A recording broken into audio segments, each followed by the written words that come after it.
बच्चों, आज की वीडियो में हम वर्ग और वर्गमूल से संबंधित कुछ और अभ्यास प्रश्न करेंगे। तो यहाँ पर ये संख्या दी हुई है और इससे x की वैल्यू निकालनी है। तो आप क्या करेंगे, अंदर इसको रूट के अंदर जो वर्गमूल दिया है इसके अंदर सॉल्व करेंगे। 144, अब देखिए नीचे आपका 144 आएगा हर में यानी डिनोमिनेटर में, और यहाँ क्या हो जाएगा 144 प्लस 25, ठीक है, क्योंकि 1/1 है। ठीक है, तो ये तो आपको पता भी होगा। और अब इसको अगर हम यहाँ पे क्या है 1 + x/12 इसको भी लिखेंगे। यहाँ पर क्या हो जाएगा 144 में अगर 25 जोड़ेंगे तो यहाँ 9 और यहाँ 6 या 1, और यहाँ पर 144 आपका ये हो गया, यहाँ 1 + x/12। तो ये देखिए 13 का वर्ग है 169 और 12 का वर्ग है ये 144। तो आप इसको ऐसे लिख सकते हैं 13/12 = 1 + x/12 हो गया। अब क्या करना है, इसको आप ऐसे कर सकते हैं 13/12 - 1 बराबर x/12, क्योंकि एक इस तरफ जाएगा तो वो क्या हो जाएगा माइनस में। और फिर आप इसको ऐसे कर सकते हैं कि इसमें से जब 1/1 है तो यह हो जाएगा 13 - 12/12 बराबर x/12। तो यहाँ आपका देख रहे हैं कि आपका ऊपर क्या आया 1/12 और यहाँ आया x/12। अब देखिए यहाँ 12/12 हो जाएगा, x की वैल्यू क्या आ जाएगी 1। देखिए 12 अगर क्रॉस मल्टीप्लाई करेंगे तो 12/12 यहाँ हो गया, वो x है, तो क्या हो गया 12/12 करेंगे तो x की वैल्यू 1 आ जाएगी। इस तरीके से आप इसे सॉल्व करेंगे तो आसान है। 729 के कितने गुणनखंड पूर्ण वर्ग हैं? तो पहले तो 729 के गुणनखंड कर लीजिए। मैं तो दूसरे पेन से कर देती हूँ ताकि आपको अच्छे से समझ आ जाए। अब देखिए 3 से ये कटेगा, क्योंकि जिन संख्या के अंकों का योग 3 से विभाजित होता है वो 3 से कटते हैं। विभाजिता परीक्षण मैंने आपको समझाया है।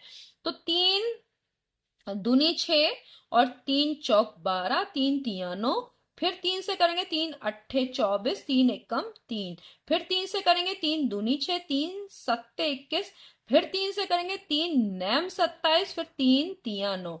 आपका इस तरीके से आ गया। अब क्या यहाँ पर देखिए कितने गुणनखंड पूर्ण वर्ग हैं, तो जिनके जोड़े बन रहे हैं वो पूर्ण वर्ग है।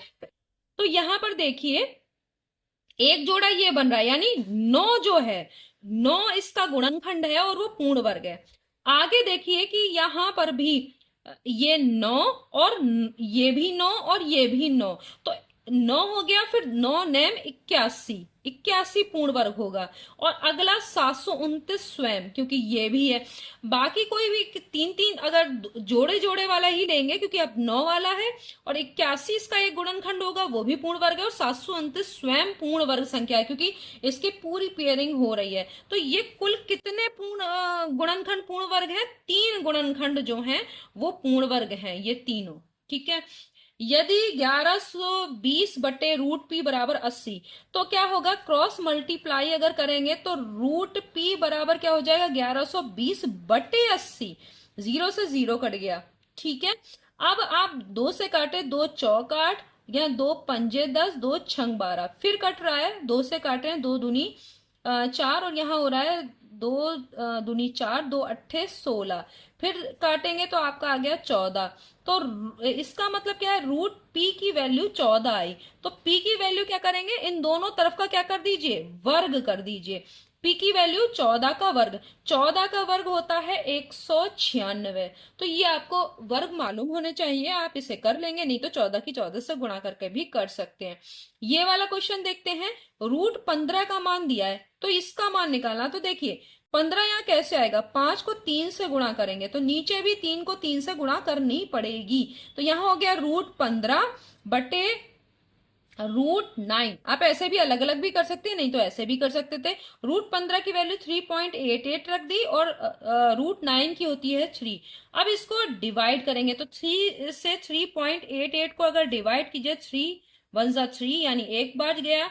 पॉइंट आप लगा के 8 उतारेंगे, 3 2 जा 6 बचा 2, फिर आप ये 8 उतार लेंगे तो 3 9 जा 27, और फिर आपका क्या हो गया 1 बचेगा। पॉइंट लगा है 0 उतार लेंगे 3 3 ज़ा 9, फिर 1 बचेगा, तो यहाँ पे फिर से 3 जाएगा, यानी रिपीट होता रहेगा हर बार। तो इसकी वैल्यू आएगी 1.2933333। इसको लिख सकते हैं 1.293 का बार। जिसके ऊपर बार लगा होता है वो अंक, हो सकता है कि कई सारे अंक रिपीट हो रहे हों, वो अंक जो होता है वो रिपीट होता है। तो आपका इस तरीके से ये निकलेगा। नेक्स्ट वीडियो में हम फिर मिलेंगे, तब तक के लिए धन्यवाद।